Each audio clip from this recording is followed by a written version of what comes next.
안녕하십니까. 여러분의 저녁 시간에 보탬이 되는 뉴스 플러스입니다. 한국 골프의 전설 박세리 씨가 부친 고소에 대한 기자회견에서 뜨거운 눈물을 흘렸습니다. 아버지의 모든 채무를 변제해왔지만 더는 감당할 수 없다며 앞으로는 책임지지 않을 거라고 선언했는데요.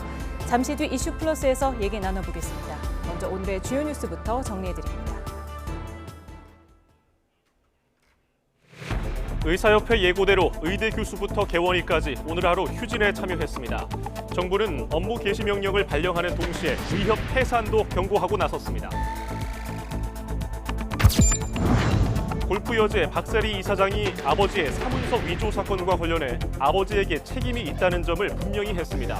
또 아버지의 채무를 더 이상 감당할 수 없다고 토로했습니다. 푸틴 러시아 대통령이 오늘 저녁 북한에 도착합니다. 서방에 통제 없는 북러 독자 결제망을 구축하고 군사 협력을 강화할 것으로 전망됩니다. 북한군 수십 명이 오늘 오전 또 군사 분계선을 넘었다가 우리 군의 경고 사격에 퇴각했습니다. 또 최근 경계를 강화하는 와중에 지뢰 폭발로 다수의 사상자가 발생한 것으로도 파악됐습니다. 올해 여름 장마가 지난해보다 엿새 빠른 내일 제주부터 시작될 전망입니다. 내륙은 장맛비 대신 폭염이 절정에 달하겠습니다. 국민의힘이 야권의 원구성 강행이 무효라며 헌법재판소에 권한쟁의 심판을 청구했습니다. 민주당은 20일 본회의를 열어 남은 상임위도 단독 구성하겠다고 압박했습니다.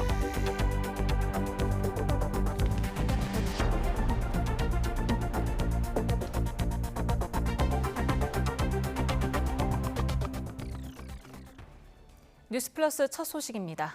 올해 여름 장마가 지난해보다 6일 빠른 내일 제주도부터 시작될 전망입니다. 하지만 내륙은 장맛비 대신 더위가 더 심해질 전망인데 폭염특보가 더 확대한 가운데 서울 낮 기온이 내일은 올해 들어서 가장 높은 35도까지 치솟을 전망입니다. 취재기자 연결해서 장마와 폭염 전망 알아봅니다. 김민경 기자. 네, 김민경입니다. 네, 내일 제주도에 첫 장맛비가 내린다고요? 네, 기상청은 오늘 오전 11시에 수시 브리핑을 열고 내일 밤 제주도에 올여름 첫 장맛비가 내리겠다고 밝혔습니다. 북태평양 고기압이 확장한 가운데 중국 내륙에서 발생한 저기압이 정체전선상에서 발달해 동쪽으로 이동하면서 제주도에 영향을 주는 겁니다. 올여름 장마는 지난해보다는 6일 빠르지만 예년과는 비슷한 수준입니다. 내일 시작하는 장맛비는 우선 금요일 오전까지 이어질 전망입니다. 아직 정확한 강수량은 나오지 않았지만 일부 지역에 시간당 30mm의 강한 비가 집중되는 곳이 있겠습니다. 특히 제주 산간에는 최대 200mm 이상의 많은 비가 내릴 걸로 보여 대비가 필요합니다. 이후 제주도에는 주말쯤 또 한 차례 장맛비가 예상됩니다. 남부 등 내륙의 장마는 북태평양 고기압의 확장 정도에 따라 주말쯤 시작 여부가 결정될 걸로 보입니다. 예, 그래서인지 내륙은 폭염이 더 강해지는 느낌인데요. 서울은 또다시 최고 기온을 경신할 것으로 보인다고요? 네, 그렇습니다. 내륙은 당분간 장맛비 대신 더위가 심해질 걸로 우려됩니다. 기상청은 오늘 오전 폭염특보를 전국 곳곳으로 확대 발표했는데요. 서울을 제외하고 충청과 경기 북부, 영서지방까지 확대했습니다. 특보 지역을 중심으로는 이틀 이상 한낮의 체감온도가 33도 이상 크게 오를 걸로 보여 각별한 주의가 필요합니다. 또 서울은 폭염주의보는 내려지지 않았지만 오늘 32.9도까지 올랐고 내일은 35도까지 치솟는 등 또다시 올 최고 기온을 경신할 가능성이 큽니다. 기상청은 중부 내륙의 더위가 이번 주까지 지속할 걸로 예상된다며 온열 질환 등 건강관리에 대한 주의를 당부했습니다. 지금까지 과학기상부에서 YTN 김민경입니다. 대한의사협회가 의대 증원 등 정부 정책을 비판하며 오늘 하루 전국적인 집단 휴진에 들어갔습니다. 오늘 휴진에는 지역의원을 운영하는 개원이와 봉직이, 대학병원 교수 등이 참여했습니다. 이와 관련해 복지부는 개원가의 휴진 신고 결과 전국 3만 6천여 의료기관 가운데 오늘 진료를 쉬겠다고 신고한 곳은 4% 수준이라고 밝혔습니다. 하지만 의협은 회원들을 대상으로 진행한 휴진 여부 투표에서 역대급 지지율이 나온 만큼 정식 신고를 하지 않은 채 문을 닫은 병의원이 많을 것으로 보고 있습니다.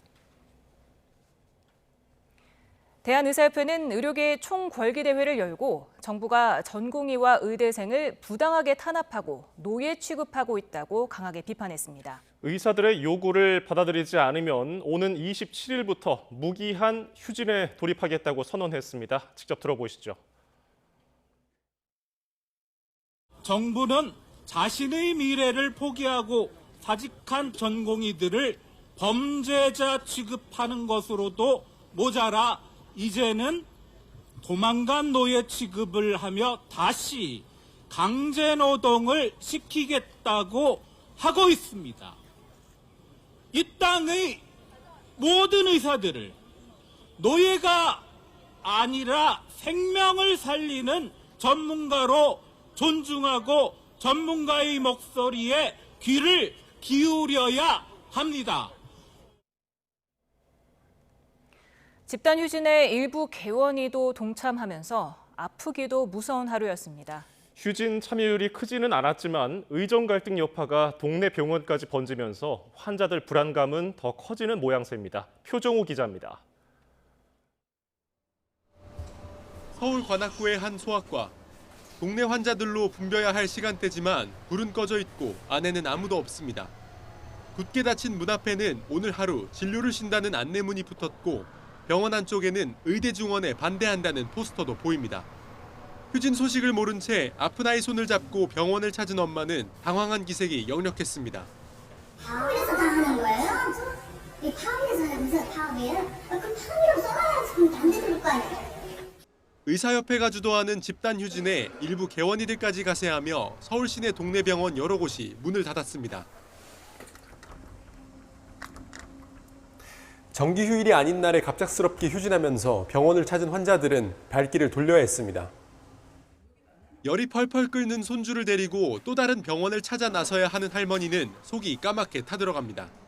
밤에 열도 나고 아침에도 열 나고 목도 아프고 학교를 못 가겠다 하더라고요. 그래서 이제 학교를 안 보내고 지금 약을 타러 왔는데 문이 닫혀서 좀 황당했죠. 사전에 휴진을 신고한 개원인은 4%대에 불과했지만 실제 휴진율은 더 높았을 것으로 보입니다. 정부가 전국 모든 병의원에 업무 개시 명령을 내린 상황인 만큼 추후 법적 문제가 불거질 것에 대비해 상당수 병원이 개인 사유를 이유로 쉬었기 때문입니다. 온라인 커뮤니티에는 자주 가던 병원이 문을 닫아 헛걸음했다거나 휴진한 동네 병원 목록을 공유하며 불매하자는 등 분노에 찬 글들도 다수 올라왔습니다. 참 보통 일이 아니지. 급한데 병원에 못 간다는 거는 그 환자 입장에서 참 보통 심정이 아니지. 이틀째 휴진에 돌입한 서울대병원에서도 갑자기 예정된 검사가 취소되며 발길을 돌리는 환자들을 어렵지 않게 찾아볼 수 있었습니다. 1년 전에요. 지금 복부 초음파 예약했는데 교수님이 안 계신 건지 선생님이 안 계신 건지 취소가 됐다고 문자가 와가지고요. 정부와 의사단체 사이 갈등의 출구는 여전히 안개 속인 상황에서 애꿎은 환자와 가족들이 겪어야 하는 의료 공백은 점점 커져만 가고 있습니다. YTN 표정우입니다. 정부는 의대 증원에 반대하며 집단 휴진에 나선 의사들에게 업무 개시 명령을 발령하고 법적 대응에 나섰습니다. 사전 안내 없이 휴진한 의사들을 고발하고 의협을 해산시킬 수도 있다고 강력 경고했습니다. 김주영 기자입니다. 의사들의 집단 휴진을 두고 정부가 대응 수위를 더 높였습니다. 휴진한 의사들에게 업무 개시 명령을 발령한 겁니다. 앞서 개원이 휴진 신고율이 30%를 넘을 때 발령할 것이라고 예고했지만 환자 피해를 줄이기 위해 선제적으로 명령을 내렸습니다. 사전 파악된 휴진 신고율은 약 4% 수준이지만 의료 공백을 최소화하기 위해 오늘 오전 9시 업무 개시 명령을 발령할 예정입니다. 정부는 의료계가 대규모 휴진을 예고했을 때부터 강경 대응 방침을 내세웠습니다. 전국 3만 6천여 개 의료기관에 진료 명령과 휴진 신고 명령을 내린 데 이어 의협집행부엔 집단행동 교사금지 명령서를 보냈고 개원이들을 강제로 휴진에 동원했다며 의협을 공정거래위원회에 신고하기도 했습니다. 의대 증원은 거스를 수 없다고 못 박은 채 의료계를 거세게 압박해 현장으로 돌아오도록 만들겠다는 의도입니다. 여기에 설립 취지에 맞지 않는 행위를 할 경우 의사협회 자체를 해산할 수도 있다고 압박했습니다. 따르지 않는 경우는 이제 임원의 변경을 할 수도 있고 또 극단적인 경우에는 법인의 해산까지도 가능합니다. 하지만 정부의 강경책은 아직 큰 효과를 거두지 못하고 있습니다. 의사들은 집단 휴진을 행동으로 옮겼고 대형 병원 교수들의 무기한 휴진도 확대될 가능성이 큽니다. 또 전공의들은 여전히 90% 이상 돌아오지 않고 있습니다. 어떤 카드를 내놓아도 의료계의 반발이 거세지는 가운데 의정 갈등을 해소해야 하는 정부의 고심이 깊어지고 있습니다. YTN 김주영입니다. 의료계 집단 휴진이 현실화하자 정치권은 뒤늦게 해법을 찾겠다며 현장 의견 청취에 나섰습니다. 하지만 그마저도 반쪽 국회라 여야가 한 목소리를 내지는 못하고 있습니다. 나혜인 기자입니다. 국민의힘은 의사협회보다 하루 앞서 일부 휴진에 들어간 서울대병원 산하 의료기관을 찾았습니다. 불법적인 진료 거부에 책임을 묻겠다는 정부 기조와 발을 맞추면서도 현장을 지키는 의사들의 애로사항은 충분히 듣겠다고 약속했습니다. 정부와 함께 저희들이 수기를 하면서 빨리 의료 정상화될 수 있도록 하는 방안을 찾는 데 최선을 다해 나가겠습니다. 황우여 비상대책위원장은 의료계 대화 창구가 여럿인 점은 고민이지만 정부와 엇박자 없이 당이 거들 일을 찾겠다고 강조했습니다. 야당과도 머리를 맞댈 수 있다고 했지만 교착 상태인 원구성 협상과 맞물려 말로만 그치는 것 아니냐는 지적도 나옵니다. 10여 개 단체를 다 만나고 제일 시급한 전공의와 학생이 돌아올 수 있는 길을 찾는 데 최선을 다하겠습니다. 야당 단독으로 문을 연 국회 보건복지위원회는 환자단체를 만나 의료 공백에 따른 고충을 들었습니다. 정부는 갈등 조정 능력을 잃은 채 사태를 악화시키고만 있다고 날을 세웠고 상임위에서 책임을 묻겠다고 압박했습니다. 국회 출석을 거부하면 청문회를 추진하고 법적 조치에 나서겠다고 경고했습니다. 피해 사례 그리고 결과 조사 분석 그리고 또한 1대1 소통 약속 등을 살펴보려면 상임위를 열지 않으면 안 됩니다. 여당을 향해선 집단 휴진에 유감을 표할 시간에 장외 태업과 직무 유기부터 멈추라며 상임위 회의장으로 들어오라고 촉구했습니다. 의대 증원 정책 결정 과정이 제대로 진행된 것인지 또 의료 대란을 수습할 대책은 있는지 꼼꼼히 따지고 묻겠습니다. 여야가 부랴부랴 안간 힘을 쓰고 있지만 국회 회의도 같이 못 열고 있는 만큼 입법부 차원의 실효성 있는 대안을 내긴 어려워 보입니다. 집단 휴진 사태가 벌어지기 전까지 어떤 노력을 했는지도 되돌아볼 대목입니다. YTN 나인입니다. 푸틴 러시아 대통령이 방북길에 오른 가운데 한국과 중국의 고위 외교안보 당국자들은 서울에서 회동했습니다. 북러 군사협력 문제도 논의했을 것으로 보이는데요. 취재기자 연결해 자세히 알아봅니다. 조수연 기자. 네, 외교부입니다. 네, 한중 외교안보 대화 아직 진행 중입니까? 네, 그렇습니다. 한중 외교안보 대화는 오늘 오후 3시 서울 외교부 청사에서 시작돼 3시간째 이어지고 있습니다. 이번 협의에서는 김홍균 외교부 1차관과 순웨이둥 중국 외교부 부부장이 각각 수석 대표를 맡았고요. 이승범 국방부 국제정책관과 장바오친 중국 중앙군사위 국제군사협력판공실 부주임이 대표단을 이루었습니다. 양자 관계와 한반도 문제, 지역과 국제정세 등 상호 관심사가 주요 의제에 포함됐습니다. 임수석 외교부 대변인은 오늘 정례 브리핑에서 푸틴 대통령의 방북도 다뤄질지에 대한 질문에 비슷한 시기에 협의가 개최되므로 러북 협력 사안에 대해서도 논의가 있을 것으로 본다고 말했습니다. 이번 협의에서 우리 정부는 북러 군사 밀착과 북한의 도발이 영내 평화와 안정에 대한 심각한 위협이라고 강조하고 중국의 건설적인 역할을 거듭 촉구했을 것으로 보입니다. 협의 후 양측은 업무 만찬을 함께할 예정이어서 이 자리에서도 현안 관련 논의가 이어질 것으로 예상됩니다.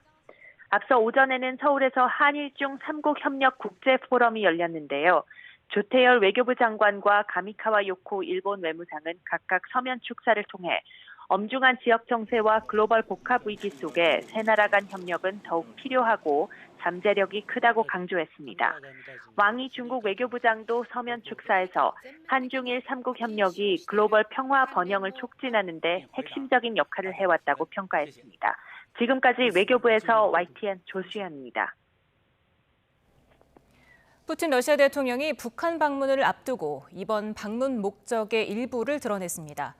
방북에 앞서 북한 노동신문에 서방의 통제를 받지 않는 무역과 상호 결제 체계를 발전시키자는 내용의 글을 기고했는데요.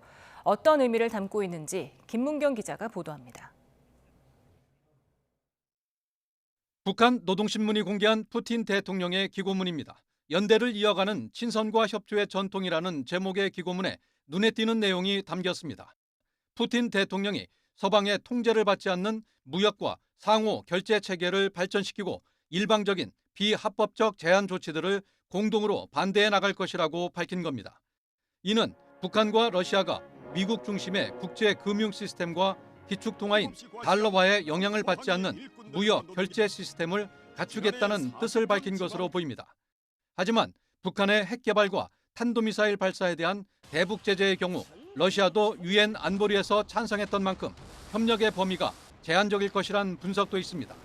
이번 정상회담에서 기고문과 비슷한 결과를 내놓을지는 좀 더 지켜봐야 할 것으로 보입니다. 공통점을 만들어서 중국까지 합쳐서 새로운 어떤 대체하는 그런 체제를 구축하겠다는 의미를 담고 있는데 현실성은 그렇게 크지 않다고 생각합니다. 푸틴 대통령은 또 구체적인 협력 방안에 대한 구상도 밝혔습니다. 유라시아에서 불가분리적인 안전구조 건설, 인도주의적 협조, 상호 관광과 체육 교류 활성화 등도 계획하고 있다고 강조했습니다. 특히 불가분리, 즉 절대 분리할 수 없는 안전구조는 군사 협력 관계를 지칭하는 것으로 보입니다. 러시아는 이번 방북 기간 포괄적 전략 동반자 협정을 맺을 가능성을 내비쳤는데 이는 가장 높은 관계인 동맹의 바로 아래 단계입니다. 북한은 푸틴 대통령의 방북에 대해 새로운 높은 관계로 발전시킨다며 기대를 나타냈지만 우리와의 관계도 고려하는 러시아를 상대로 경제난 타개 등 실질적인 조치로 이어질지는 미지수입니다. YTN 김문경입니다. 대통령실은 푸틴 러시아 대통령의 방북과 관련해 상황을 예의주시하고 있습니다. 대통령실 관계자는 오늘 별다른 입장 없이 일단 상황을 예의주시하고 있다고 전했습니다. 푸틴 방북 관련 입장을 내지 않는 건 북러 정상회담 결과가 나오지 않은 만큼 일단 상황을 자세히 지켜보면서 대응하겠다는 뜻으로 풀이됩니다. 북한이 지난 4월부터 군사분계선 인근에 지뢰를 묻다가 폭발 사고가 나는 등 무리하게 경계를 강화하는 모습이 곳곳에서 포착되고 있습니다. 귀순을 차단하거나 전차 방호벽 공사를 하는 것으로 분석되는데요. 북한군 수십 명이 또 군사분계선을 넘었다가 경고 사격을 받고 돌아갔습니다. 조용성 기자가 보도합니다. 흙밭에 일렬로 늘어선 북한군이 앉아서 땅을 향해 작업하고 있습니다. 다른 지역에서도 비슷한 간격으로 늘어선 군인들이 땅을 짚고 있습니다. 우리 군의 감시 장비에 포착된 북한군의 지뢰 매설 모습입니다. 다른 곳에는 널찍한 전술도로를 닦는가 하면 북진하는 전차를 막을 4에서 5m 높이의 방벽을 만드는 등 동시다발적으로 대규모 군사를 투입하는 정황이 고스란히 찍혔습니다. 북한군은 전선 지역 일대에서 불모지 조성, 지뢰 매설, 전술도로 보강, 대전차 방벽으로 보이는 미상 구조물 설치 등 다양한 형태의 작업을 진행하고 있습니다. 특히 폭발 영향으로 추정되는 연기가 숲을 사이에서 피어오르는 장면도 포착됐습니다. 불모지를 조성하거나 지뢰 작업을 하면서 수차례의 지뢰 폭발 사고로 다수의 사상자가 생겼는데도 무리하게 작업을 진행하고 있는 것으로 파악됐습니다. 그러면서 지난 9일에 이어 또다시 중부전선 비무장지대에서 작업하던 북한군이 군사분계선을 넘었습니다. 20-30명에 달하는 인원이 20m 정도 침범한 뒤에 우리 군의 경고 사격과 경고 방송 이후 북상한 것입니다. 합참은 이번에도 단순 침범으로 판단하며 북한의 이런 활동은 월남이나 귀순을 차단하는 내부 통제 강화 조치로 보고 있습니다. 반면 김정은 국무위원장이 남북을 교전국 관계로 정의한 뒤 확실한 관계 단절에 나섰다는 분석도 있습니다. 명확하게 한국을 공격하려고 하는 그런 작전 계획에 따라서 현지 지도, 그 관련된 부대를 쭉 돌고 있고요.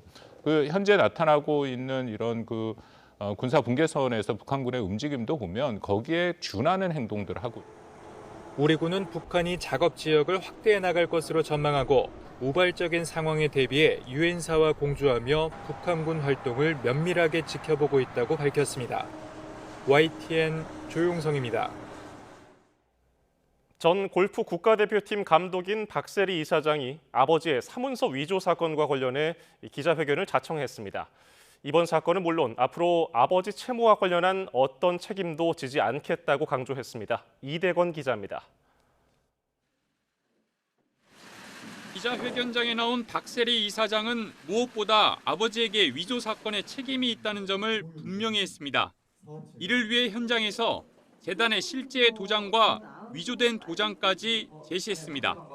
그러면서 법적으로도 불가능해 앞으로 학교를 설립하거나 운영할 계획이 전혀 없다는 점을 재차 강조했습니다. 이번 기자회견에서 가장 큰 관심사는 바로 아버지와의 관계입니다. 오랜 기간 아버지의 빚 문제로 고통을 받아왔다고 토로했습니다. 채무 관계에 대해서는 제가 한 번은 해결하면 또 다른 채무 관계가 또 수면에 올라오고 또 한 번 해결하면 또 다른 문제가 올라오기 시작했던 게 그게 지금 시발점이 됐던 것 같아요. 이번 위조 사건 이후 아버지와는 단절된 상태입니다. 이 사건이 있은 이후부터는 전혀 관련해서는 대화를 하고 있지 않습니다. 이번 사건을 계기로 아버지 채무 문제와 완전히 단절하겠다고 선언했습니다. 할 수 있는 방안도 없고 방법도 없고 더 이상 제가 책임지지 않겠다고 확실히 말씀드리고자 이 자리에 오늘 나오는 것도 확실하고요. 대전 부동산 두 곳에 대해 강제 경매 절차에 들어갔다는 기사와 관련해선 이번 위조 사건과는 별개라고 선을 그었습니다. 모두 자신의 소유인 만큼 잘 해결될 것이라며 언론의 과도한 해석을 자제해달라고 요청했습니다. 박세리 희망재단이 아버지인 박준철 씨를 사문서 위조 혐의 등으로 고소한 건 지난해 9월. 경찰은 9개월간 수사를 거쳐 이 사건을 검찰로 넘긴 상태인데 복잡한 형사사건이 아닌 만큼 결론은 쉽게 날 것으로 보입니다. YTN 이다운입니다. 최태원 SK그룹 회장과 노소영 아트센터 나비 관장 이혼 소송 항소심 재판부가 이례적으로 설명 자료를 냈습니다. 수치를 일부 고치기는 했지만 결과에는 영향이 없다는 건데 문제가 된 수치가 결론의 도출에 이르기까지 영향을 줬는지가 상고심에서 쟁점이 될 전망입니다. 김철희 기자입니다. SK 측이 계산 오류를 지적한 당일 판결문 일부를 수정한 서울고등법원이 이와 관련해 이례적인 설명 자료를 냈습니다. 판결 수정은 최종현 선대 회장에서 최태원 회장으로 이어지는 경영 활동의 중간 단계를 살피며 발생한 계산 오류를 고친 것에 불과하다는 겁니다. 또 선대 회장과 최 회장의 기여분을 비교하려면 최 회장이 변론 종결까지 경영을 이어온 만큼 항소심 변론 종결 시점인 2024년 4월 16일을 기준으로 삼아야 한다고 지적하기도 했습니다. 이 경우 선대 회장 별세 무렵인 1998년부터 26년 동안 최 회장의 회사 성장에 대한 기여분은 160배로 선대 회장 재임 기간의 125배보다 더 크다고도 설명했습니다. 또 노소영 관장 측이 SK그룹 성장에 무형적인 기여를 했다는 판단은 여전히 유효한 만큼 판결 수정이 재산 분할 비율 등에는 실질적 영향을 미칠 수 없다는 점도 강조했습니다. 법조계에서는 판결 경정에도 불구하고 노 관장 측이 여전히 우위에 섰다는 분석이 많습니다.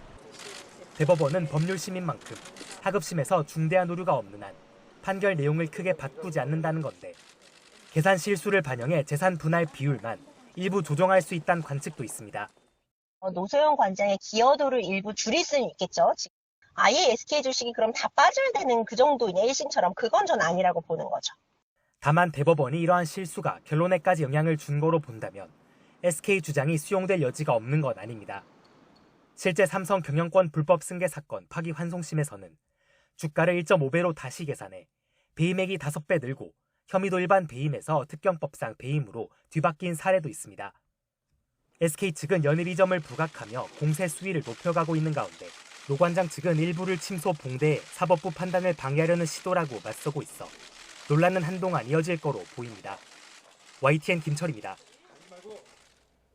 최태원 SK그룹 회장 이혼 소송의 항소심 재판부가 판결문 수정이 결과에 영향이 없다고 해명하자 최 회장 측이 다시 반박했습니다. 최 회장 측 변호인단은 오류 수정 전후 수치가 명백히 달라졌음에도 판결에 영향이 없는 건지 의문이라며 재판부에 추가 해명을 요구했습니다. 기존 판결문은 1994년 대한텔레콤 주식 인수부터 2009년 주식 상장 시점까지를 비교 대상으로 삼았는데 언론사 설명자료에서는 왜 2024년 4월을 제시했느냐며 판결문을 다시 고칠 건지 해명하라고 요구했습니다.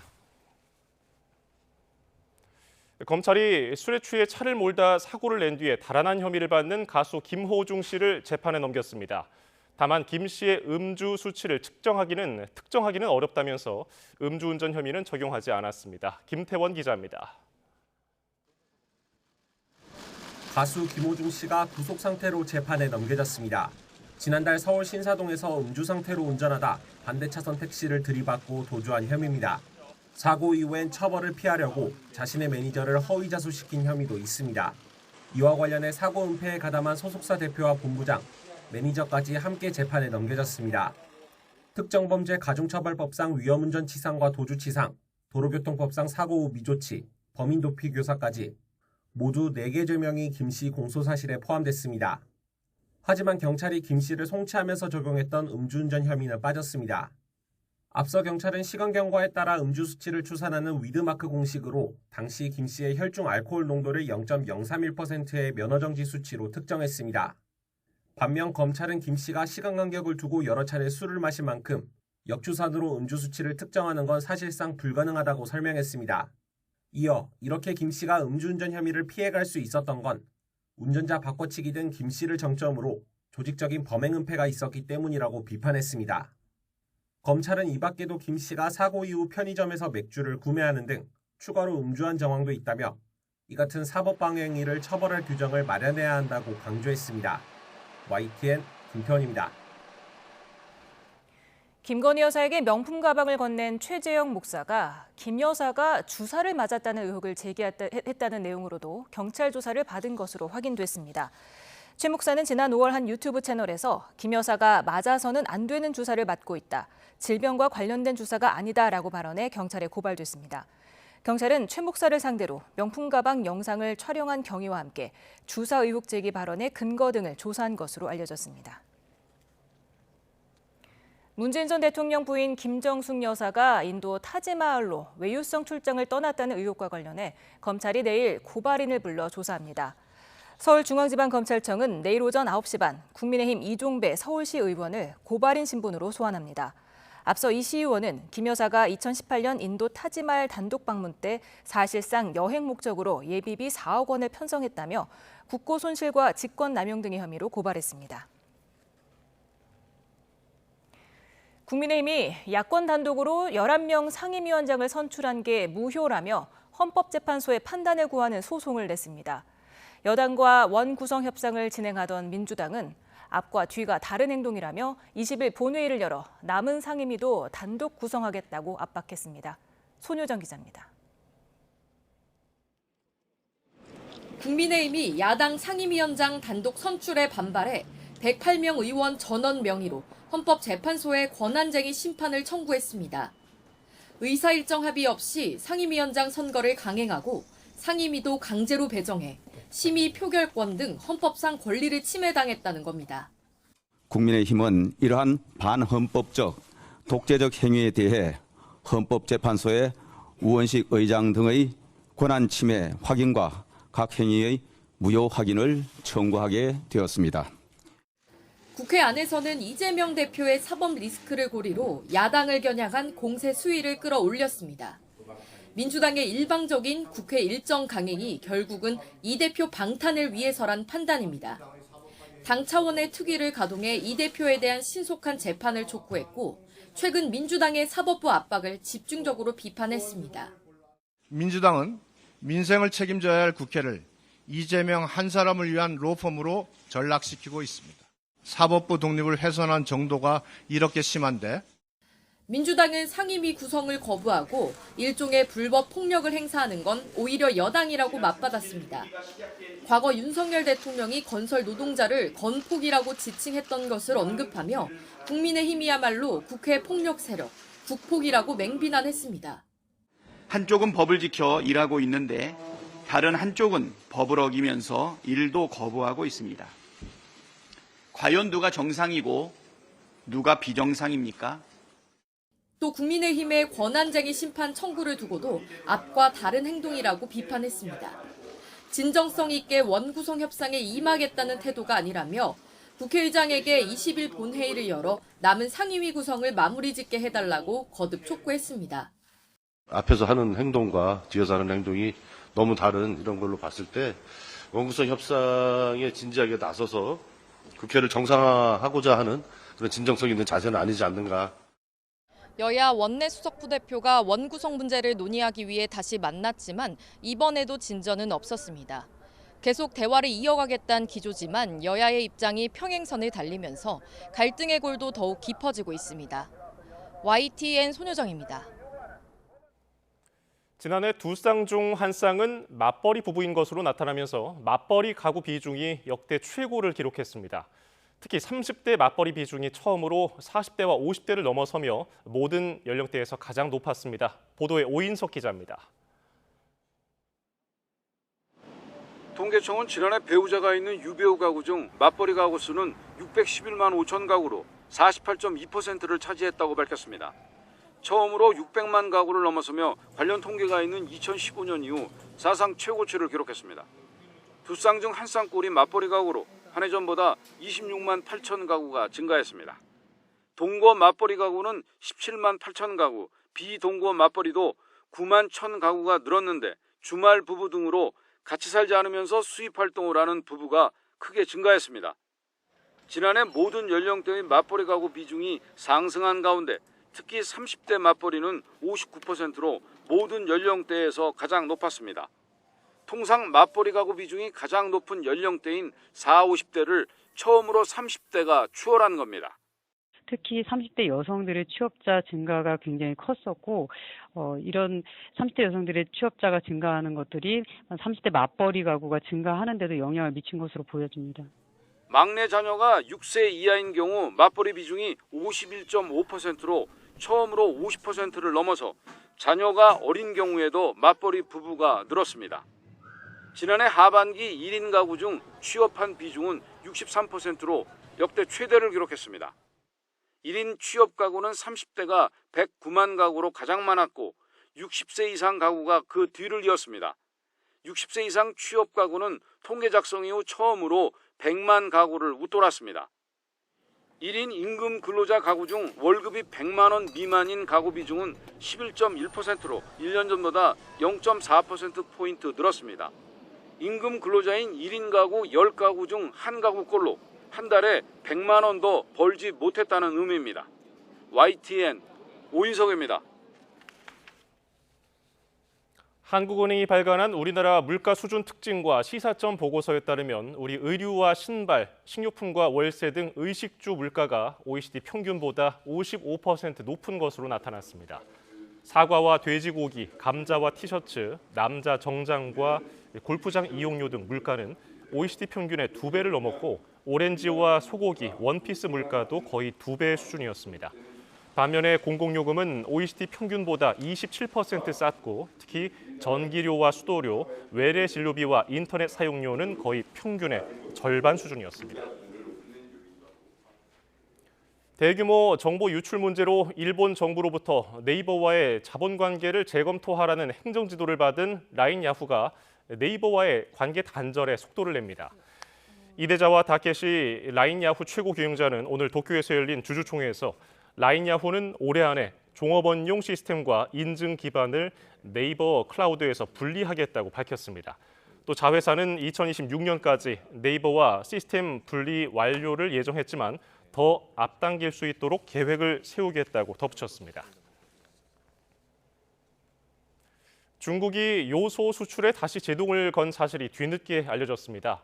지난 15일 업계 소식을 전하는 중국 화학비료망에는 최근 요소 수출이 잠정 중단됐다는 글이 올라왔습니다. 베이징 외교가에서도 4월 중순부터 중국 요소 가격이 15%가량 올라 수급 안정 차원에서 지난주부터 수출을 중단한 것으로 보고 있다고 설명했습니다.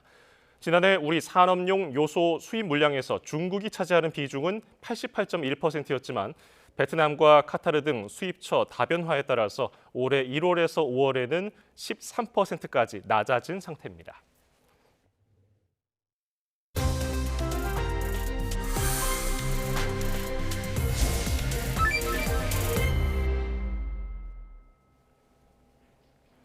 골프 여제 박세리 씨가 오늘 기자회견을 열고 아버지의 사문서 위조 논란에 대해 직접 해명에 나섰습니다. 부친의 채무를 더는 책임지지 않겠다고 말하는 한편 눈물을 흘리기까지 했습니다. 관련 내용을 이경민 변호사와 짚어봅니다. 어서 오세요. 안녕하세요. 사실 그동안 스승과 제자 같은 각별한 부녀 관계로 잘 알려졌었기 때문에 박세리 씨가 오늘 기자회견에 나서기까지 굉장히 발걸음이 무거웠을 것 같습니다. 어떻게 보셨습니까? 네, 일단은 이 사건 관련해서 고소를 했다라는 부분도 이제 국민들한테 많은 좀 충격을 줬었고요. 그리고 이제 고소의 대상이 된 그 사건도 어쨌든 3천억에 해당하는 이제 개발 사업이 걸려 있다 이렇게 되니까 이제 그 부분도 조금 논란이 있었던 것 같습니다. 그래서 이렇게 이제 계속해서 뭔가 가짜 뉴스가 확대 재생산되고 이런 부분들에 대해서 좀 사실관계를 바로잡아야 될 필요가 있다라고 생각을 했던 것 같고, 그래서 박세리 씨가 나와가지고 이 부분에 대해서 확실하게 왜 고소를 하게 됐는지, 그리고 그 부분에 대해서 그동안 이제 아버지가 채무를 이제 그동안 많이 이제 져 왔었고 그 부분에 대한 변제를 해 왔었는데 이 부분에 있어서도 더 이상 이제 채무를 변제를 할 수는 없다. 좀 이런 입장에 대해서 좀 나타내기 위해서 이렇게 기자회견까지 하면서 입장을 밝히게 된 것 같습니다. 예. 박세리 이사장은 채무 관계를 해결하면 또 발생하는 상황이 이어져서 지금까지 왔다고 말을 했는데요. 이 막을 수 없었는지 기자들이 물어봤는데요. 이에 눈물을 흘리기까지 했습니다. 목소리 한번 들어볼까요? 이게 해결할 수 있는 부분이 범위가 점점 더 커졌던 것 같아요. 문제가 한두 가지는 아니었었던 것 같고, 저는 눈물이 안 날 줄 알았어요, 진짜. 왜냐면 화도 너무 나고, 말씀하신 것처럼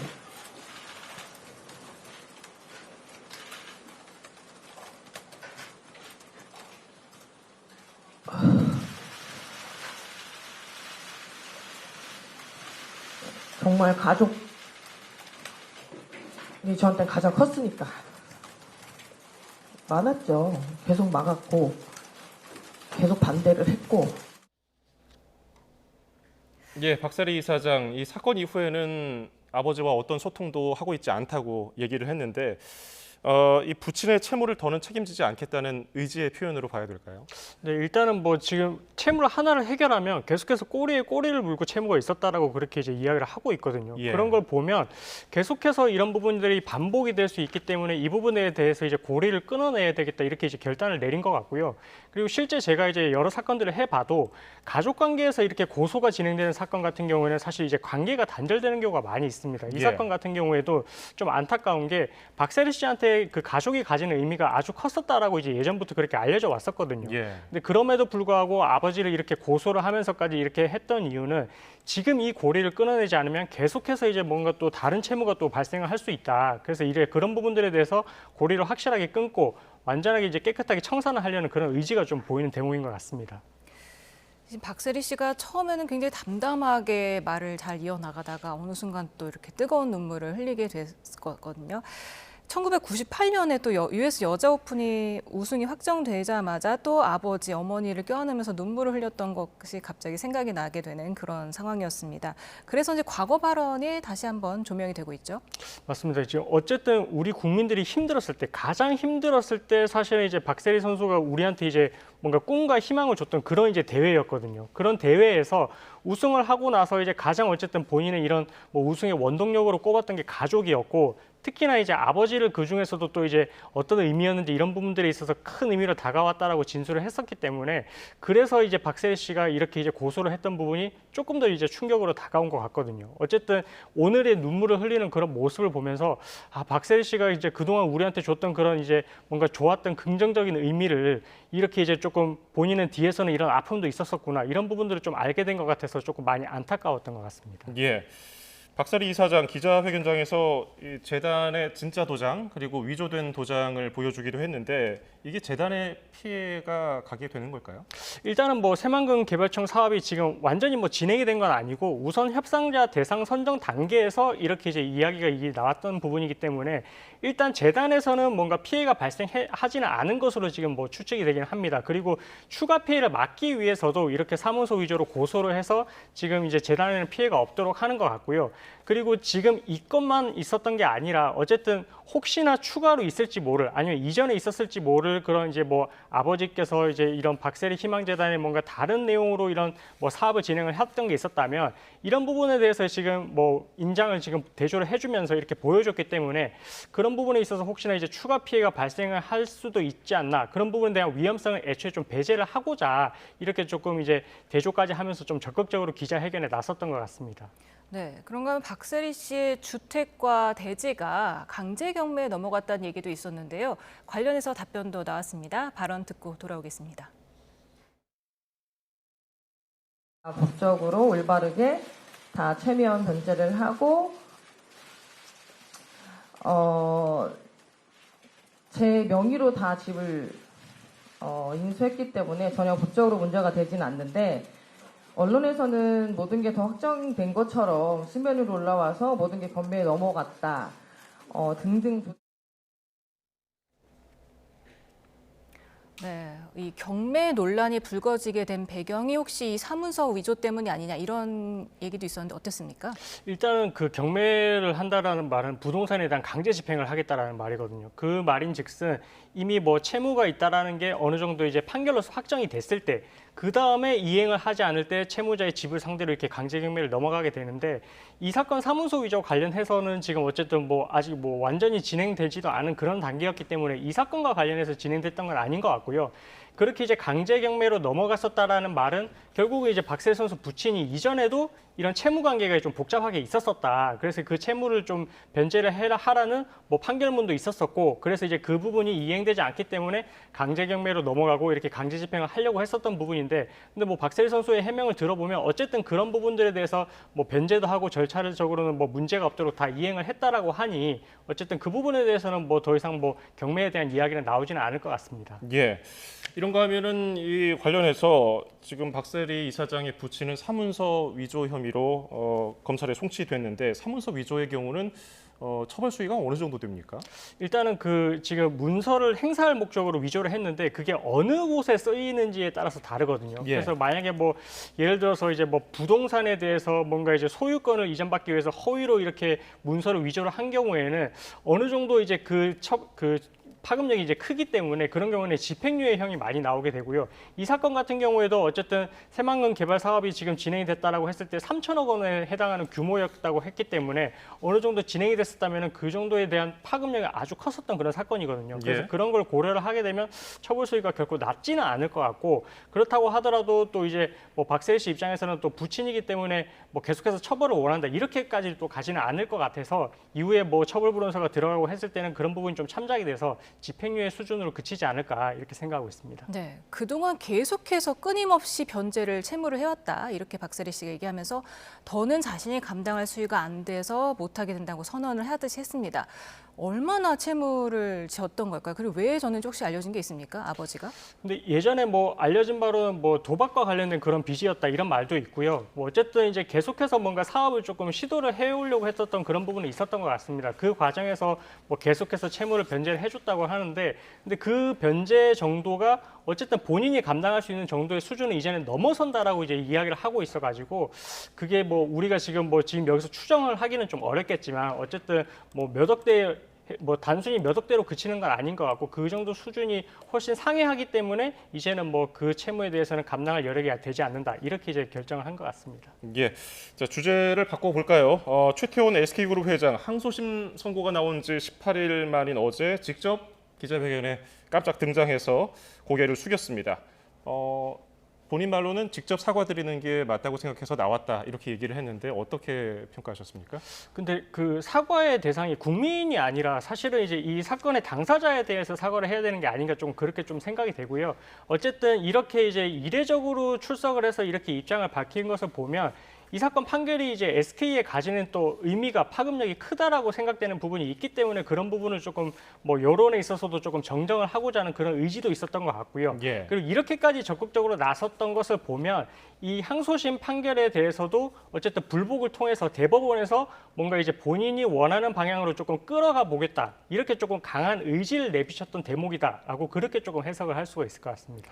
지금 사건의 당사자에 대한 사과가 필요했다. 그러니까 노소영 관장에 대한 사과가 필요하다고 보시는 거군요. 그렇죠. 아무래도 이 사건이 이혼 소송이고 이혼 소송에 이르게 된 계기가 어쨌든 본인이 이렇게 잘못된 행동으로 인해서 이제 혼인관계에 파탄이 났으니 파탄에 대한 책임을 또 뭐 묻지 않고 넘어갈 수는 없는 부분이고 그 부분이 반영이 됐기 때문에 위자료도 좀 이례적으로 이제 높게 책정이 됐거든요. 그렇기 때문에 뭐 국민들에 대한 이런 부분들에 대한 뭐 본인의 개인적인 송사로 인해서 이렇게 시끄러운 그런 부분에 대해서도 뭐 사과가 필요했기도 하겠지만 당사자에 대한 사과도 좀 있었다면 조금 뭐 그룹 차원에서도 뭐 이런 부분에 대해서 이렇게까지 적극적으로 대처를 할 필요가 있었을까 또 이렇게도 해석이 되는 것 같습니다. 예, 노소영 관장 측에서도 이게 개인적인 송사를 가지고 그룹 차원에서 대응하는 게 맞느냐 뭐 이렇게 얘기를 하기는 했지만은 어쨌든 SK그룹은 이 사건에 이제 관여하게 됐습니다. 가장 쟁점이 최 회장 측이 재산 분할에 치명적인 재판부의 오류가 있었다고 한 부분이거든요. 이 점 좀 설명해 주실까요?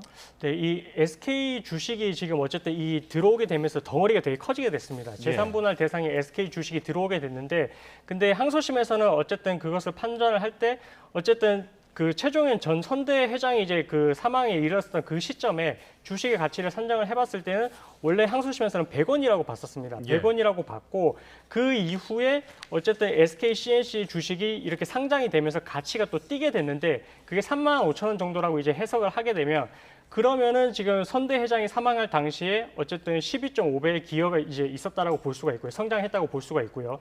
그 이후에 상장됐을 시점에 이제 계산을 해보게 되면 355배의 어쨌든 이제 성장이 했었다. 이렇게 이제 평가를 할 수가 있는데 그렇게 되게 되면 이제 어쨌든 최태원 회장의 기여가 크기 때문에 이 SK 주식도 재산 분할 대상으로 봐야 된다. 항소심에서는 그렇게 판단해서 재산 분할의 액수가 이렇게 좀 어떻게 보면 좀 나올 수가 없는 그런 1조 원이 넘는 그런 이제 상회하게 되는 그런 이제 결과가 나오게 됐는데 이 부분에 대해서 SK에서 주장을 하는 것은 어쨌든 그때 당시에 최종현 선대회장이 그 사망했을 당시에 주식의 가치는 액면 분할된 점을 고려를 하게 되면 100원이 아니라 1,000원이었다. 1,000원으로 계산을 하게 되면 그때 선대회장의 기여도는 125배에 해당하고 SK 최태원 회장이 기여했던 부분은 35.5배로 이렇게 확 줄어들기 때문에 SK 주식 자체가 이런 재산 분할 대상으로 들어올 수가 없다. 그리고 들어온다 하더라도 이 분할 대상의 비율은 좀 다르게 판단이 됐어야 한다. 이런 부분을 조금 강조를 하는 것 같거든요. 그래서 결론적으로 봤을 때는 그 아버지 측에서 이제 이런 부분을 해석해 읽어온 부분이 크기 때문에 본인은 자수성가형 사업가가 아니라 승계 상속형 사업가다. 이런 부분을 좀 강조를 해서 재산 분할의 대상이 되는 그 덩어리를 좀 확 줄이고자 하는 그런 이제 의지가 표명이 된 것 같습니다. 네, 그래서 지금 항소심 재판부가 좀 수정을 하면서 또 이례적으로 설명문도 냈습니다. 수치가 달라졌는데 최태원 회장 측은 왜 판결에 영향을 미치지 않느냐 이렇게 주장을 하고 있거든요. 어떻게 보십니까? 예, 판결을 하게 됐을 때 지금 어쨌든 지금 문제를 삼고 있는 부분은 이 SK 주식과 관련해서는 좀 눈으로 보이는 부분이기 때문에 조금 이제 국민들이 생각했을 때 이런 부분들이 숫자가 잘못됐으면 판결을 받게 되는 게 아니야 이렇게 생각을 할 수도 있는데 근데 판결의 이유를 보게 되면 뭐 주식에 대한 가치도 있고요. 그리고 이제 뭐 노 전 대통령의 이런 뭐 유무형의 비호를 통해서 이렇게 성장을 했다 이런 부분도 이제 다 들어가 있는 부분이기 때문에 그 주식의 가치 하나만으로 이렇게 수치가 이제 잘못됐다라고 해서 이 결론이 달라지는 건 아니고, 그리고 항소심 재판부에서도 그랬기 때문에 단순히 이것은 오기다, 착오다라고 해서 판결 경정에 그친 것일 뿐이거든요. 그래서 이게 만약에 정말 잘못됐다라면 판결 주문에 영향을 줬겠지만 이 결과에는 영향이 없기 때문에 항소심 재판부에서도 단순히 판결 경정으로만 그쳤고 주문에 대해서는 똑같이 이렇게 뭐 그대로 이제 유지를 하는 그런 판단을 하게 된 것 같습니다. 예, 그러면 최태원 SK 회장 측은 이 기간도 달라지고 그러니까 재판 판결문의 경정, 그러니까 수정이 일어났는데 주문은 그대로 유지하면서 재판부의 주장에 대해서 좀 불만을 드러냈거든요. 상고하게 되면 다시 뒤집힐 가능성도 있습니까?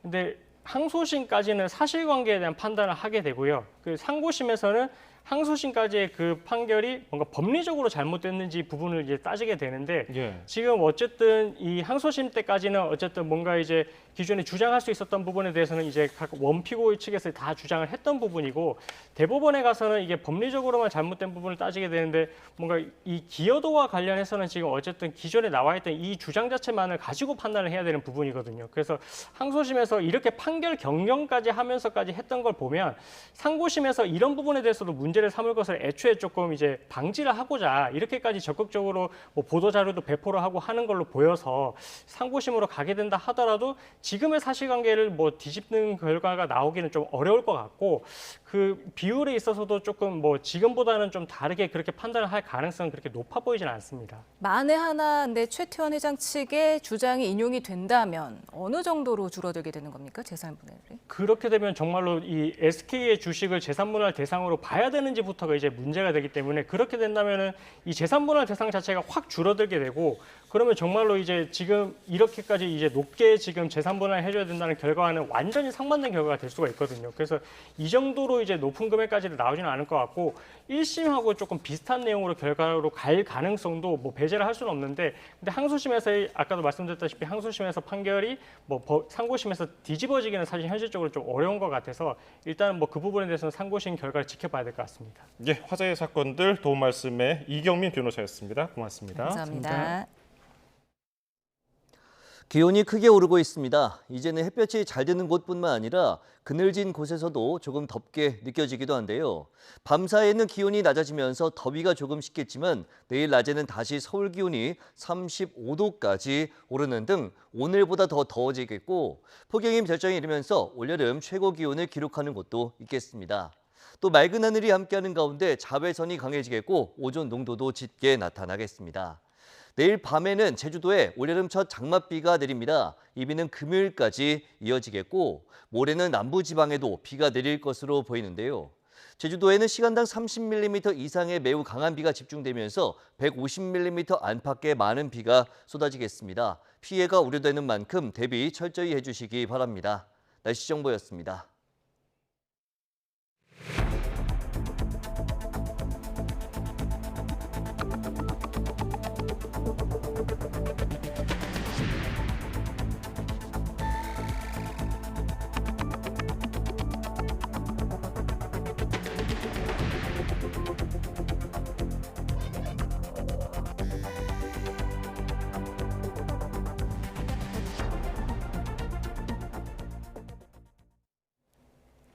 대한의사협회가 의대 증원 등 정부 정책을 비판하며 오늘 하루 전국적인 집단 휴진에 들어갔습니다.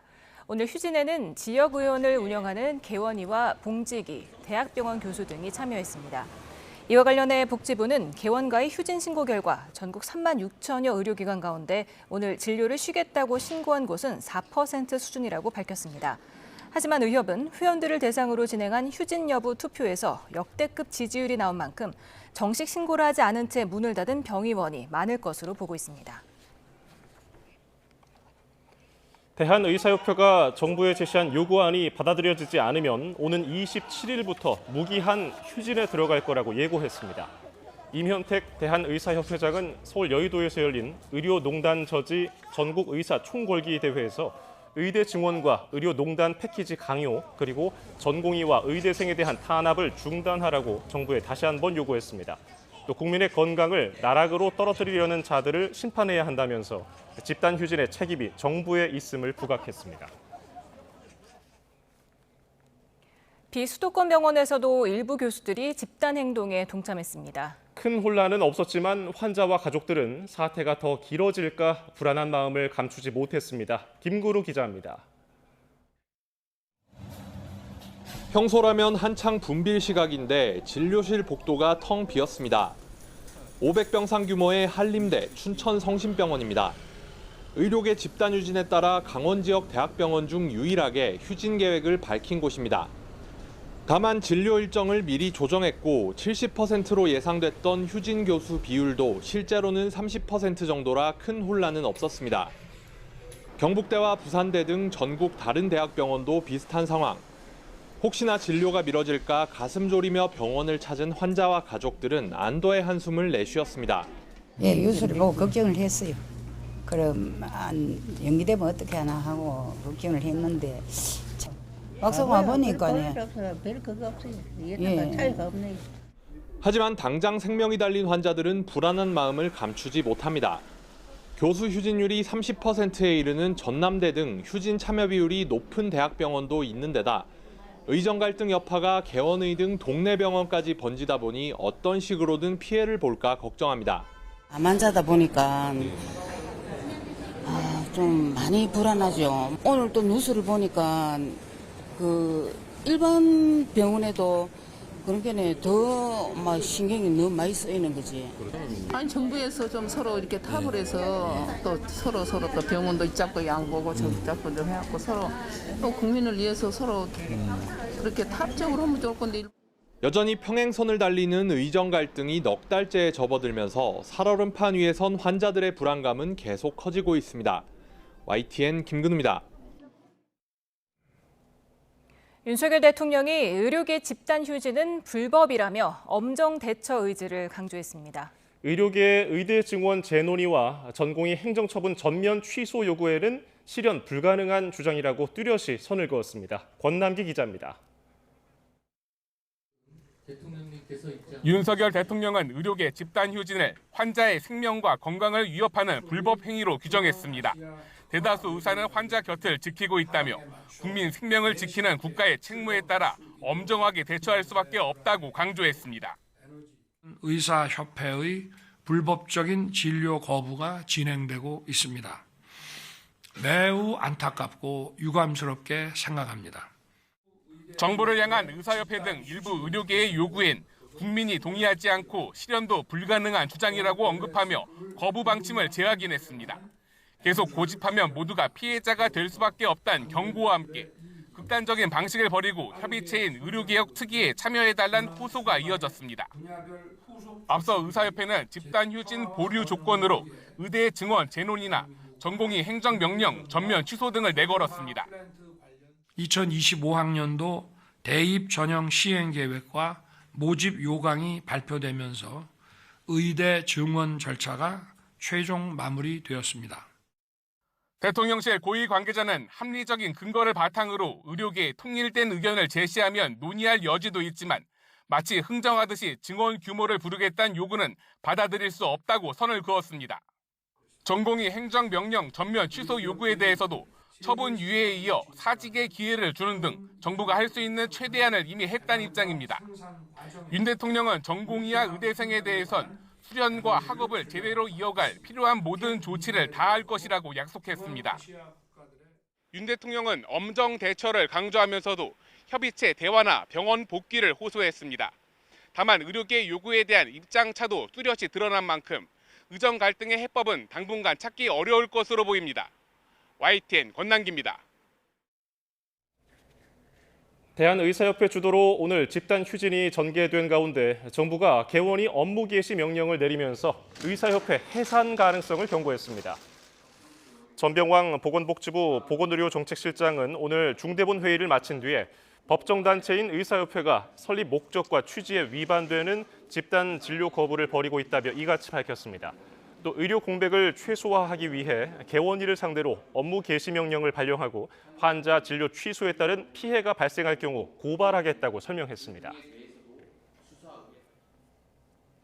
고려제약이 불법 리베이트 의혹을 수사 중인 경찰이 접대를 받은 의사가 1,000명이 넘는 걸로 보고 있습니다.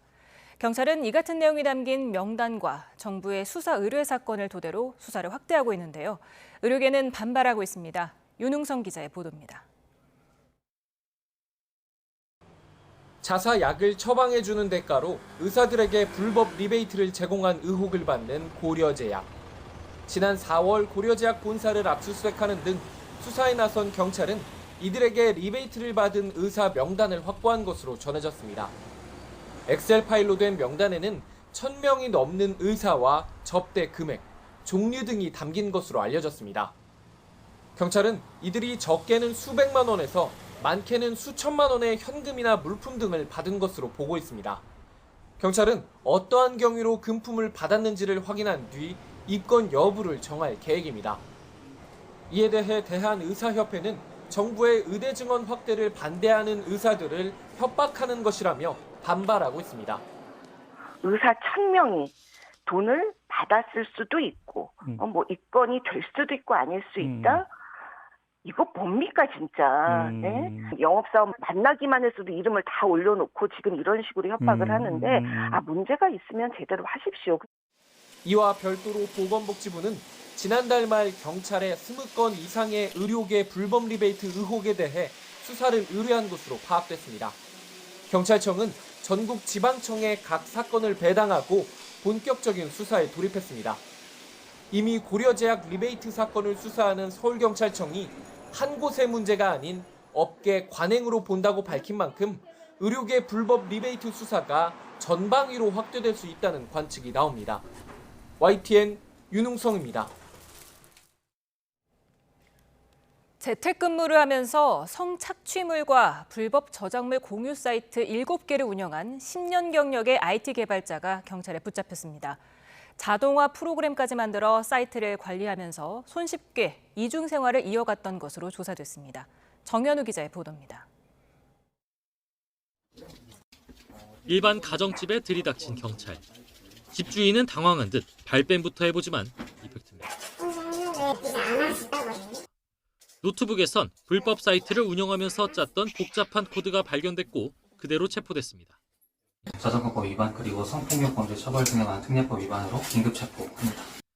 30대 후반 A씨는 5년 동안 해외 서버를 이용해 불법 스트리밍 사이트 3곳, 성착취물 공유 사이트 4곳을 운영해왔습니다. 직업은 다름 아닌 IT 개발자. 유명 교육용 모바일 앱을 만드는 등 10년 동안 업계에서 경력을 쌓아온 중소 IT 회사 현역 프로그래머였습니다. 직접 자동화 프로그램까지 개발해 다른 불법 사이트 영상들을 자동으로 퍼와 본인 사이트에 올린 것으로 파악됐습니다. 덕분에 일손을 덜어 회사 재택근무를 하면서도 이중 생활을 병행할 수 있었습니다. 집에서 저 혼자 있을 때 하기도 했고요. 그리고 카페에서 하기도 했고 대부분 집이 아니고 카페였습니다. 이렇게 유포된 영상은 무려 70만 개에 달합니다. 최신 영화나 인기 드라마를 비롯한 불법 저작물이 38만 개, 아동 성착취물과 불법 촬영물 등도 30만 개가 뿌려졌습니다. 7개 사이트 월 평균 방문자 수는 130만 명가량에 달했는데 성매매 업체 광고비 등으로 챙긴 각종 수익은 최소 1억 5천만 원으로 추정됩니다.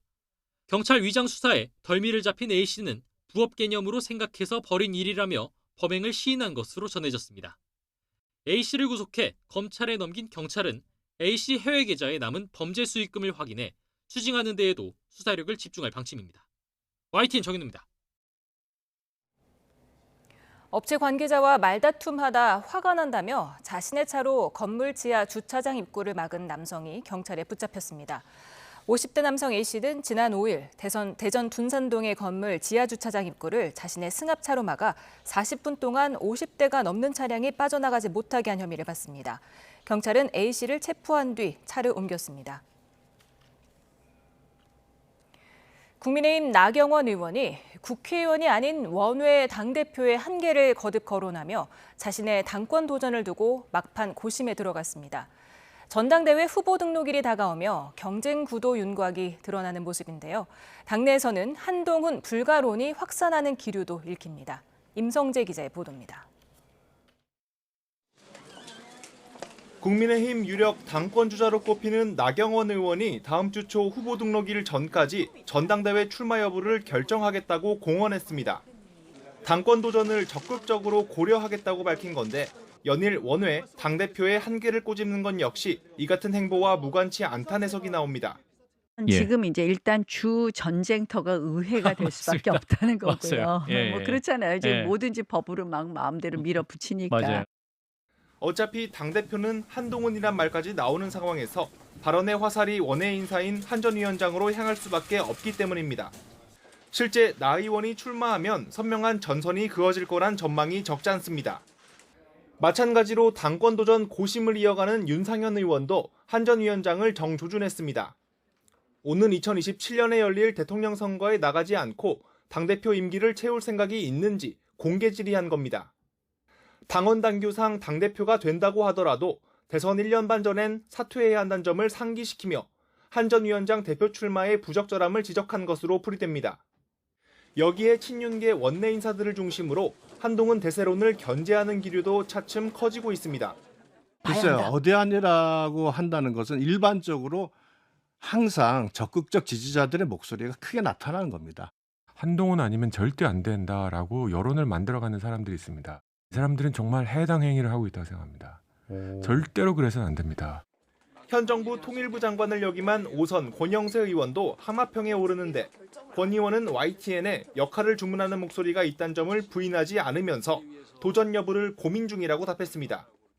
당권주자들은 이번 주말까지 출마 선언을 공식화할 거로 보이는데 한동훈 대 반한동훈의 전선이 형성될지도 주목됩니다. YTN 임성재입니다.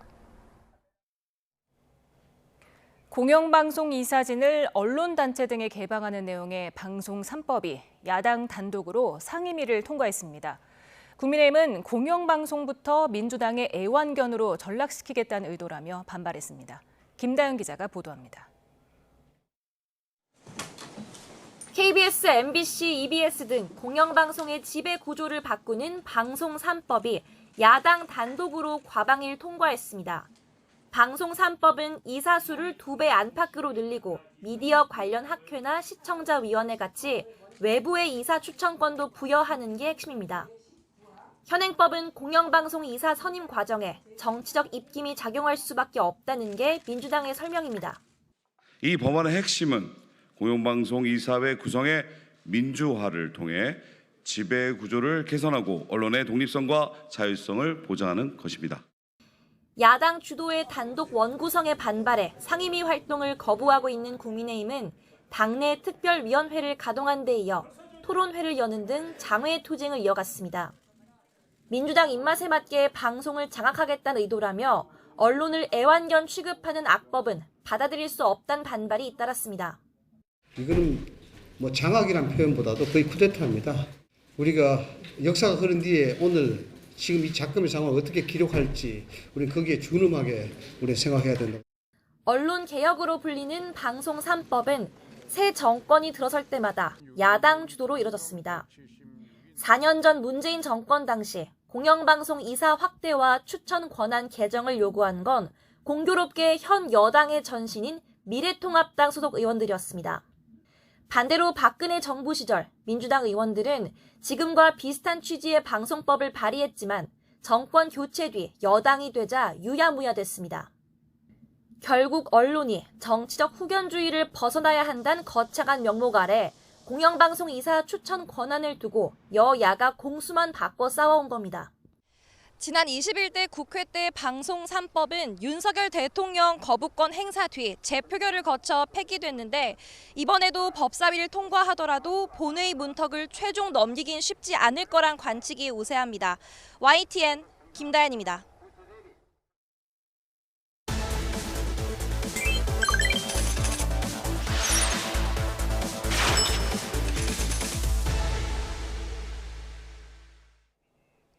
뉴스 플러스 오늘의 경제 픽입니다. 보이스피싱 피해가 여전히 끊이질 않고 있습니다. 금융감독원이 지난해 보이스피싱 피해를 분석했더니 전년 대비 35% 증가해서 피해액이 2천억 원에 육박했습니다. 저희가 지금 3명의 목소리를 들려드리겠습니다. 어떤 게 실제 보이스피싱 범인지 맞춰보시죠. 국민은행 쪽에서 대출 청약철에 민원 신청 들어오신 내용을 알람을 드렸는데 혹시 잠시 후에 괜찮으세요? 저희 해설교축은 사치행에서 보이스피싱이라든가 나쁜 업종으로 악용하는 분들이 엄청나게 많습니다. 기존 고객분들이 아니면 안내 안 해드리고 있습니다. 07학번 권세민이라고 합니다. 화생 쪽이시죠? 정말 저희 누님이랑 이제 성함 같은 분 찾기가 너무 힘들더라고요. 고르셨습니까? 사실은 3명 모두 보이스피싱범의 목소리였습니다. 생각보다 자연스러워서 구분하기가 쉽지 않죠. 요즘에는 이렇게 문자 메시지를 통한 스미싱도 적지 않습니다. 국민연금 관련 정보를 준다는 이런 문자 메시지, 그리고 법규를 위반했다는 내용으로도 스미싱 범죄가 끊이질 않고 있습니다. 이뿐만이 아닙니다.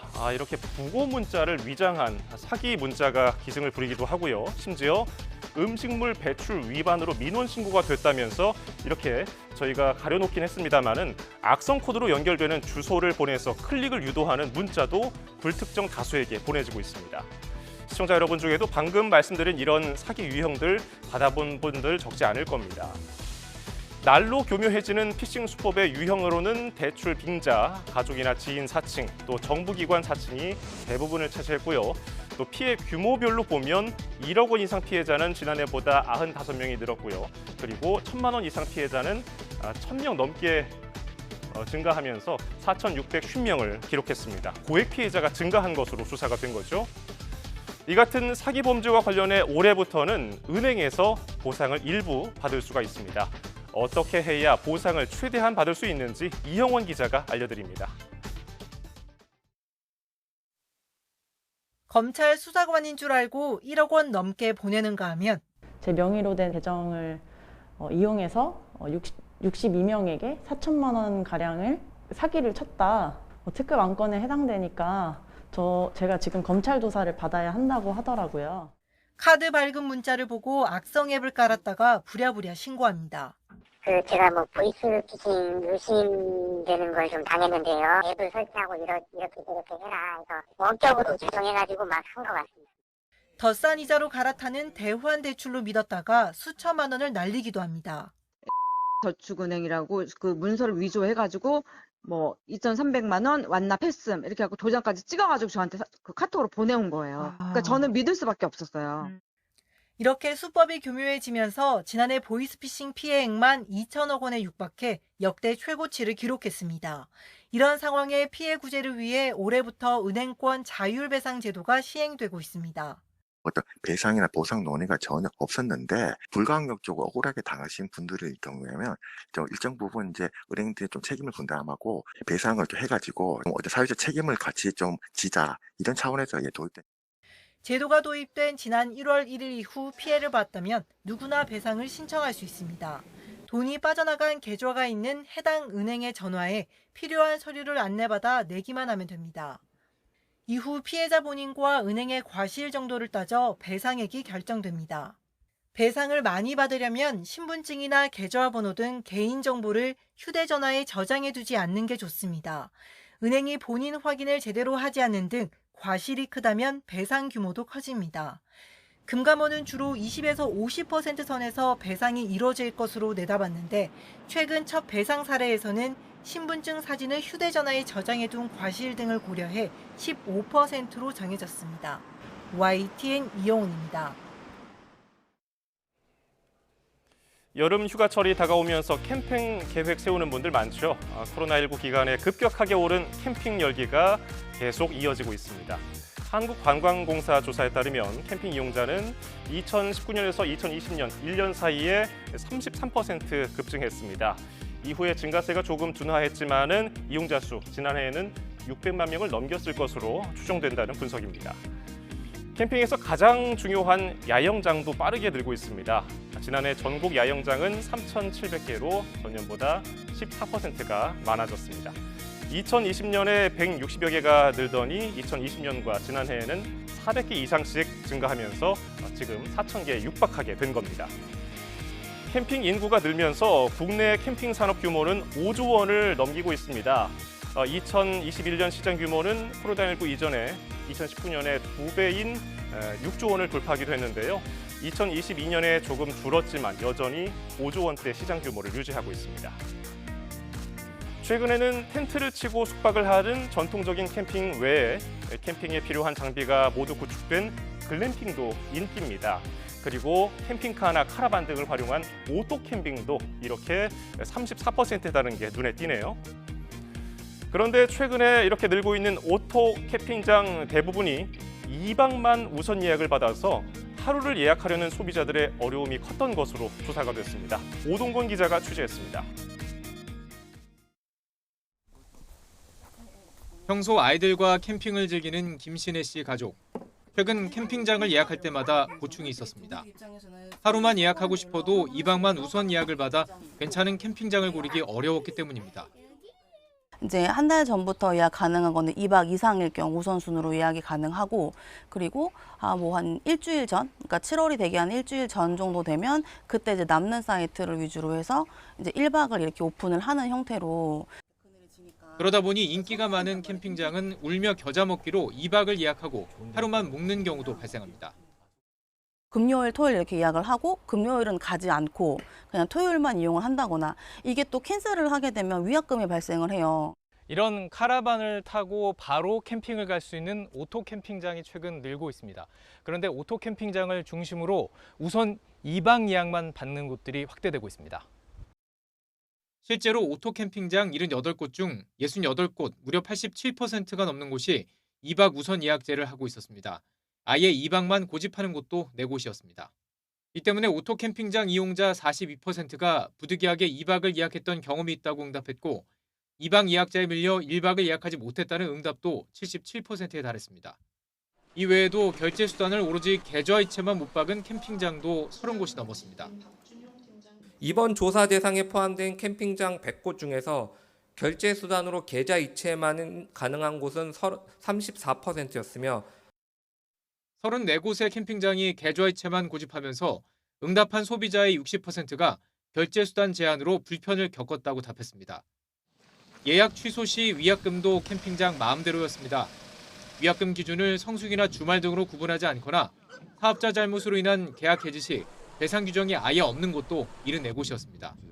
한국소비자원은 이 같은 문제점에 대해 권고 조치를 하고 공정위도 직권조사를 통해 휴가철 소비자 피해가 발생하지 않도록 신속히 처리하겠다고 밝혔습니다.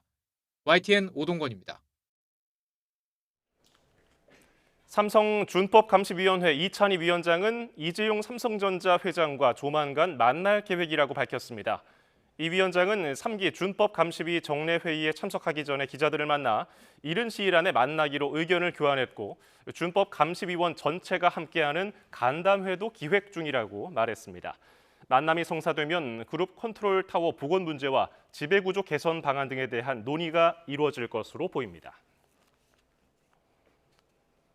서울 반포동의 레미안 원펜타스 일반 분양가가 3.3제곱미터당 6,737만 원으로 결정돼 분양가 상한제 적용 지역 내 역대 최고 분양가를 경신했습니다. 서울 서초구 분양가심의위원회는 레미안 원펜타스의 분양가를 3.3제곱미터당 6,736만 9,050원으로 정했습니다. 이로써 지난해 12월 청약을 진행한 잠원동 메이플자이의 3.3제곱미터당 6,705만 원을 넘어서 최고의 분양가를 기록했습니다. 또 주변 시세와 비교하면 당첨 시 전용 면적 84제곱미터 기준 20억 원가량의 시세 차익이 기대돼 청약 수요자들이 몰릴 것으로 보입니다. 요리 사업가 백종원 씨가 대표로 있는 더본코리아 가맹사업 브랜드인 연돈 불카츠 점주들이 단체 행동에 나섰습니다. 연돈 볼카츠 가맹점주들은 더본코리아 본사 앞에서 기자회견을 열고 본사가 예상 매출액을 과장 광고해서 개점 뒤부터 매출이 줄어들기 시작했다며 공정거래위원회에 신고를 예고했습니다. 이에 더본코리아는 입장문을 내고 연돈 볼카츠 가맹점의 모집 과정에서 허위나 과장된 매출, 수익률을 약속한 사실이 전혀 없다고 반박했습니다. 서울 송파경찰서는 그룹 BTS 멤버 진의 포옹 행사에서 무리한 신체 접촉을 시도한 팬들을 처벌해달라는 진정을 접수해 입건 전 수사를 벌이고 있다고 밝혔습니다. 지난 13일 진행된 행사에서 일부 팬들이 진의 볼에 입맞춤하려 한 영상이 잇따라 공개되면서 논란이 불거졌습니다. 이 영상을 목격한 다른 팬들이 성추행 혐의로 이들을 처벌해달라거나 외국인일 경우 출국을 금지해달라는 민원을 잇따라 제기한 걸로 전해졌습니다. 합동참모본부 관계자는 북한군이 지난 4월 이후 전선 지역 일대에서 불모지 조성 사업 등을 하는 중 여러 차례 지뢰 폭발 사고로 다수의 사상자가 발생했다고 밝혔습니다. 합참 관계자는 북한군이 무리하게 작업을 진행하고 있는 것으로 보인다며 이같이 말했습니다. 또 북한은 지난해 11월 23일 9.19 군사합의 파기를 선언한 이후 올해 1월 최전방 감시 초소 GP 복원을 완료했고 경의선과 동해선, 화살머리 고지 등 남북 연결도로 일대에 지뢰를 매설했다고 덧붙였습니다. 푸틴 러시아 대통령은 평양에서 소련군 추모 해방탑에 헌화하는 등 1박 2일 동안 많은 일정을 소화할 예정입니다. 특히 김정은 위원장과의 비공식 회담에서 가장 중요하고 민감한 문제를 논의할 것으로 전해졌습니다. 신웅진 기자의 보도입니다. 유리 우샤코프 크렘린궁 보좌관은 타스 통신을 통해 푸틴 대통령의 방북 일정을 공개했습니다. 푸틴은 러시아 극동 사하공화국 야쿠츠크에서 3시간가량 비행기를 타고 저녁 때 이동하기 때문에 본격적인 일정은 이틀째부터입니다. 푸틴 대통령과 김정은 국무위원장은 공식 환영식, 의장 때 사열 등을 마치고 회담을 시작합니다. 회담 뒤에 양국 정상은 공동 문서에 서명한 뒤 이를 언론에 발표할 예정인데 어떤 형식이 될지는 확인되지 않았습니다. 지난해 9월 러시아 극동에서 열린 북러 정상회담 때는 없었던 행사입니다. 푸틴 대통령과 김 위원장은 산책과 다도를 겸한 1대1 비공식 회담에서 가장 중요하고 민감한 문제를 논의할 예정이라고 우샤코프 보좌관은 설명했습니다. 우샤코프 보좌관은 비공식 회담에 긴 시간이 할당돼 있으며 필요에 따라 양측 대표단 일원이 참여할 수도 있다고 전했습니다. 또 회담과 별도로 양 정상은 1대1로 많은 시간을 보낼 것이라며 산책과 다도를 하는 동안 독대하며 둘만의 밀담을 나눌 것이라고 덧붙였습니다. 북한 측 프로그램도 관람할 예정인데 우샤코프 보좌관은 엄숙한 콘서트라고 표현했습니다. 또 푸틴 대통령은 2000년 방북 때와 마찬가지로 6.25 전쟁 당시 전사한 소련군을 추모하는 해방탑에 헌화할 계획인데 김일성, 김정은 부자의 시신이 안치된 금수산 태양궁전 방문 여부는 확인되지 않았습니다. 두 정상은 마지막 연회에서 차례로 연설한 뒤 공항으로 함께 이동하며 가는 길에 러시아 정교회 성당인 정백사원에 들를 예정입니다. 푸틴 대통령은 다음 국빈 방문지인 베트남으로 향하기 때문에 사실상 북한에 머무르는 시간은 만 하루가 되지 않을 것으로 보입니다. YTN 신웅진입니다. 축구대표팀 새 사령탑 후보군이 오늘 4명 정도로 압축될 것으로 보입니다. 정혜성 전력강화위 위원장과 위원들은 서울 모처에서 새 감독 선임을 위한 비공개 회의를 진행하고 있습니다. 감독 후보군 12명을 두고 오늘 회의에서 4명 정도로 압축할 것으로 예상됩니다.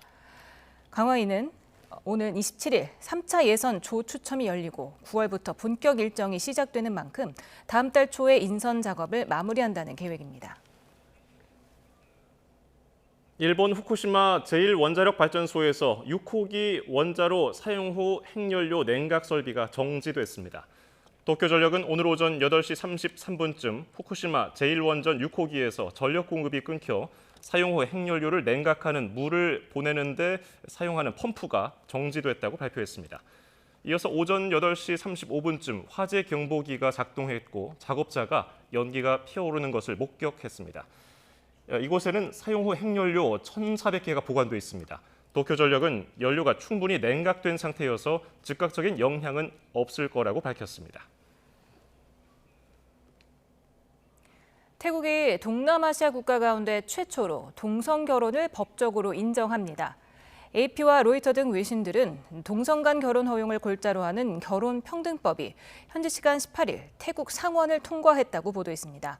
이에 따라 태국은 동남아시아 최초, 아시아에서는 타이완과 네팔에 이어 3번째로 동성 결혼을 합법화한 나라가 됩니다.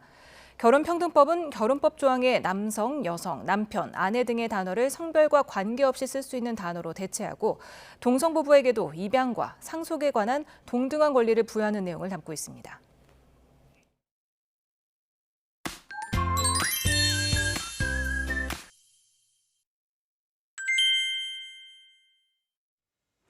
날씨가 점점 더워지고 있어서 걱정이에요. 폭염특보도 또 한 차례 확대됐잖아요. 네, 맞습니다. 남부에 이어서 중부 곳곳에도 폭염주의보가 내려졌죠.